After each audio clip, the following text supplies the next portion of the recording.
Hi, my name is Nina Linkoff, and we're here with Grace Carricarte, the Executive Director of the Ganley Foundation. Enjoy the interview. I think psychology is essential to human beings as it is. You know, so oftentimes in our society we separate physical and mental health when we're talking about the same whole person.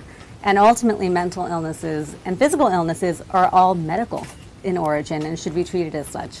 So one of the big things that I always promote, because I'm very back to basics, is to treat it like the medical illness that it is and to prevent what we can when possible, to intervene as early as possible. We don't want to wait till something's terminal and then suggest that you go see a doctor.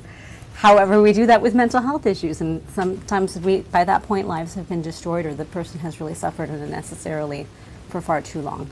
Well, I always suggest that people first and foremost, when they're seeking resources or help, that they can call 211, which is our Children's Trust Helpline.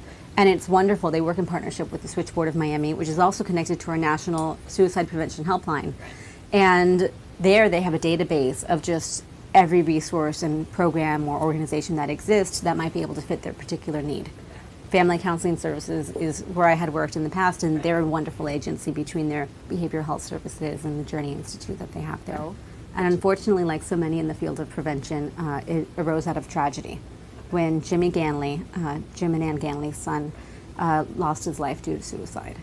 And I could use words like devastation, shock. It could never fully capture it. Right.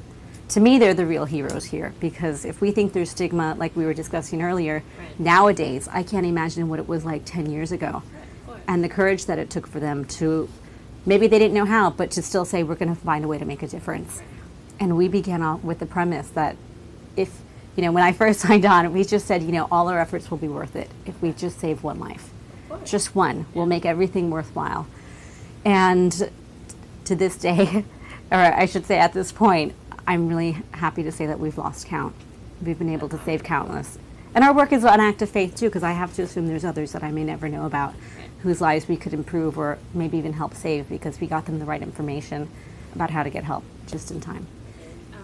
Jim and Ann Ganley are the founders, and of course most of what we do within our mission is part of their vision, and how we want to make sure that no parent, if we can avoid it, that no parent has to ever bury their child. And it's unfortunate to lose a loved one in any capacity, but with suicide it can be a little bit more complicated because again there's that societal judgment. But they had the courage, like I said, they were the heroes in this because they knew they wanted to make some difference. And to have that resiliency through the biggest pain and tragedy you've ever experienced in your life is just something I really greatly admire.